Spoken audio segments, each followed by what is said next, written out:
रात बहुत शांत थी, इतनी शांत कि अपनी ही सांसों की आवाज डराने लगी थी। पुराने शहर के एक कोने में एक जर्जर सा हॉस्टल खड़ा था। लोग कहते थे वहां रात में बिना बिजली के लाइट जल उठती है और कभी कभी किसी लड़की के चलने की आहट सुनाई देती है। उस लड़की का नाम था आध्या। उम्र सिर्फ 21 साल, शरीर बहुत दुबला, चेहरे पर थकान की गहरी परछाइयां, आंखों में नींद नहीं बल्कि सालों का दर्द भरा हुआ। लेकिन आध्या हमेशा ऐसी नहीं थी। जब जिंदगी ने उसे तोड़ना शुरू किया, आध्या एक छोटे से कस्बे से पढ़ने शहर आई थी। दिल में सपने थे, बड़े और चमकदार, लेकिन जेब में पैसे नहीं थे। हॉस्टल का कमरा नंबर 213 उसका पूरा संसार बन गया था। सुबह कॉलेज, रात ऑनलाइन काम, कभी असाइनमेंट लिखना, कभी कॉल पर लोगों की गालियां सुनना। दुनिया उससे लगातार कुछ न कुछ छीन रही थी। लोग उसकी कमजोरी पर हंसते थे, टीचर उसे अनदेखा करते थे, दोस्त सिर्फ जरूरत पड़ने पर याद करते थे, और कुछ लोग उसकी मासूमियत को अपना हथियार बना लेते थे। आध्या ने कभी आवाज नहीं उठाई, कभी शिकायत नहीं की, बस हर दर्द को अपने अंदर दबा लिया। धीरे, बहुत धीरे टूटती चली गई। वो डरावनी रात, उस रात तेज बारिश हो रही थी। हॉस्टल पूरी तरह शांत था। आध्या अपने बिस्तर पर बैठी थी, लैपटॉप बंद, फोन में कोई मैसेज नहीं।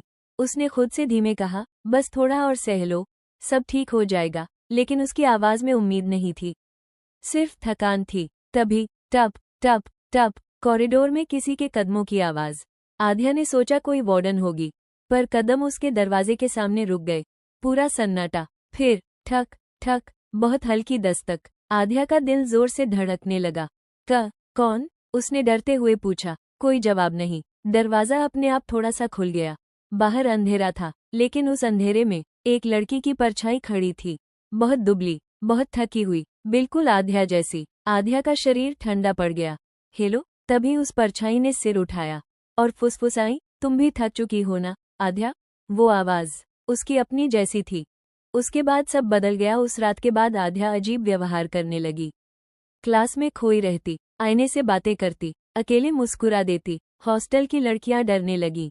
वो रात में किसी से बात करती है, लेकिन वहां कोई होता ही नहीं। सबसे डरावनी बात, कमरा 213 में रात को 2 परछाइयां दिखाई देने लगी। लेकिन सच अभी छिपा था। आध्या को लगने लगा था कोई उसे समझता है, कोई जो उसका दर्द सुनता है। लेकिन वो कोई इंसान नहीं था, वो था उसका टूटा हुआ भविष्य, उसके आंसुओं से बनी एक आत्मा, जो उसे धीरे धीरे अपनी अंधेरी दुनिया में खींच रही थी। हॉस्टल की दीवारों में दबी चीखें। सुबह हुई, लेकिन आध्या के लिए रात कभी खत्म नहीं हुई थी। उसकी आंखें लाल थीं, चेहरे पर डर जमी हुई परछाई जैसा। पूरी रात उसे नींद नहीं आई थी। उसे बार बार लगता रहा कि कोई उसके पास खड़ा है, कोई उसकी सांसों को गिन रहा है। अजीब घटनाएं शुरू हो गई। कॉलेज में बैठी आध्या ने महसूस किया कोई उसे देख रहा है। जब मुड़ी, पीछे कोई नहीं था, लेकिन खिड़की के शीशे में उसे अपनी परछाई के साथ एक और चेहरा दिखा, बहुत पीला, आंखें खाली। आध्या कांप गई। उसने शीशा झटक दिया, चेहरा गायब था, पर दिल की धड़कन नहीं थमी। हॉस्टल का डरावना सच। शाम को आध्या लाइब्रेरी गई। वहां एक बूढ़ी महिला सफाई कर रही थी। उसने डरते हुए पूछा, आंटी, कमरा 213 के बारे में कुछ अजीब बातें होती हैं क्या? बूढ़ी औरत का चेहरा सख्त हो गया। उसने चारों तरफ देखा, फिर धीरे से बोली, बेटी, वहां पहले भी एक लड़की रहती थी। आध्या की सांस अटक गई। उसका नाम भी आध्या था। दिल जोर से धड़का। क्या हुआ था उसके साथ? आध्या ने फुसफुसाकर पूछा। बूढ़ी औरत की आवाज कांप गई। वो बहुत दुखी रहती थी, सब लोग उसे परेशान करते थे। एक रात वो अचानक मर गई। कैसे? कोई नहीं जानता, लेकिन उसके बाद से उस कमरे में चैन नहीं रहा। परछाई और करीब आने लगी। उस रात आध्या जल्दी कमरे में लौट आई।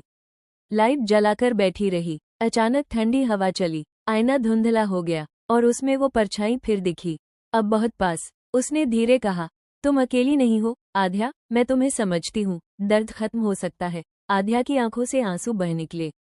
कैसे? परछाई मुस्कुराई, मेरे साथ चलो। सच जो दिल दहला दे। उसी पल दरवाजे पर जोर की आवाज हुई, आध्या, दरवाजा खोलो। उसकी दोस्त नेहा थी। आध्या ने जैसे तैसे दरवाजा खोला।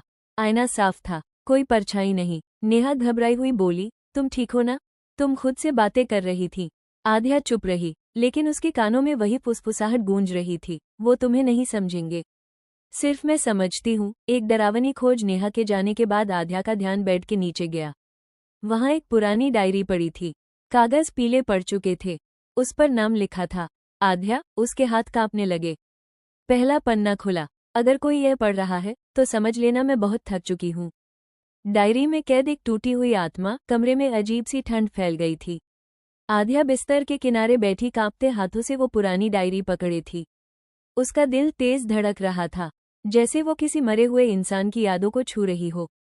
उसने पहला पन्ना धीरे से पलटा।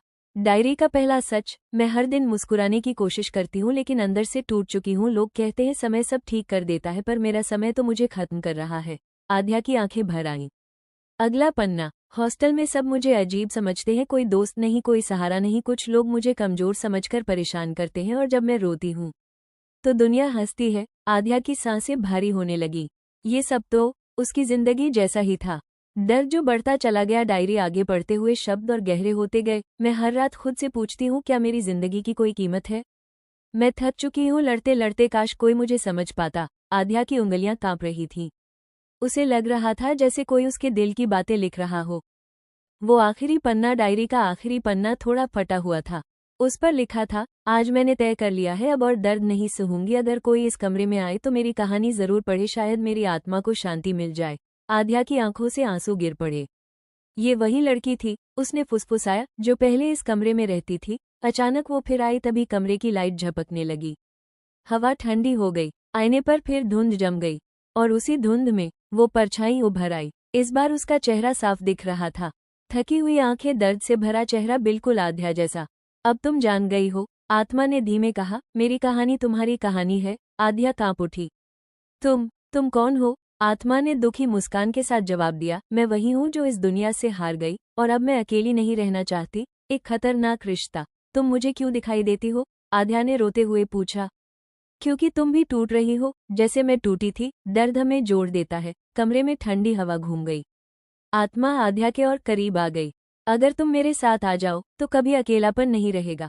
आध्या का दिल डर और सहारे के बीच फंस गया। अंधेरे से बाहर की आखिरी राह। कमरे में सन्नाटा इतना गहरा था कि दिल की धड़कन भी शोर लग रही थी। आध्या के सामने खड़ी वो आत्मा अब पूरी तरह दिखाई दे रही थी।